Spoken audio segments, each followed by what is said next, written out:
Hello everyone, welcome to my channel, Dadejecova. Today we are going to start a new series. We are going to build a completely full stack project from absolute zero. Let me open it. Moment, there is. Okay, cool. I'm going to start a bit different. Okay, we are going to see the finished result first. Then we are going to build everything step by step. This is the finished project, right? It's called the PokeAPI. You can type the Pokemon here, and then you are going to get the image, the types, the base stats, and an interactive radar. For example, if we type Charizard,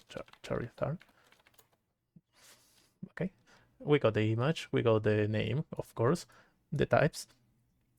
I forgot. I add the main move too. There are the stats and the stats there in the chart. We're going to add another one, Snorlax. Cool, fine. And down here we have the local dex. This is the gallery that only shows the Pokemon that have been searched at least once. Our database starts completely empty, so the first time you search for a Pokemon we call the real public PokeAPI.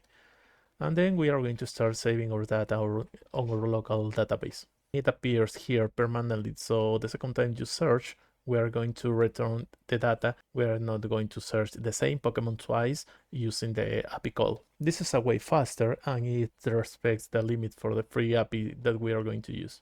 Well, the API is free, so it doesn't matter anyways. For example, we have no Pikachu there, so if we search for this, Pikachu. Right, misspelled the Pokemon, we are going to take a message, so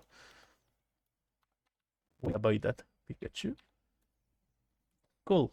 As you can see, the Poke appears and it's registered in the local dex. Cool. That's the idea.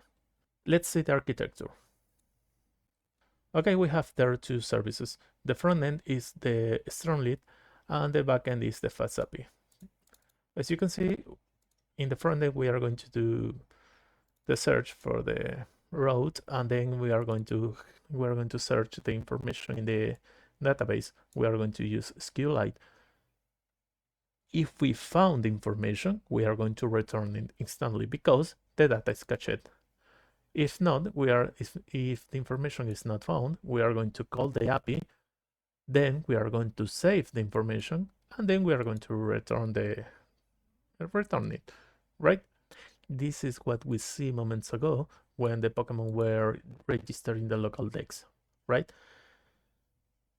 And at the end, we are going to package both services in a Docker container so anyone can run the full project with one command. So in the first lesson, we don't going to touch any of this. So we are going to start just with plain Python and explore the PokeAPI because we need to understand the data before we build anything around it.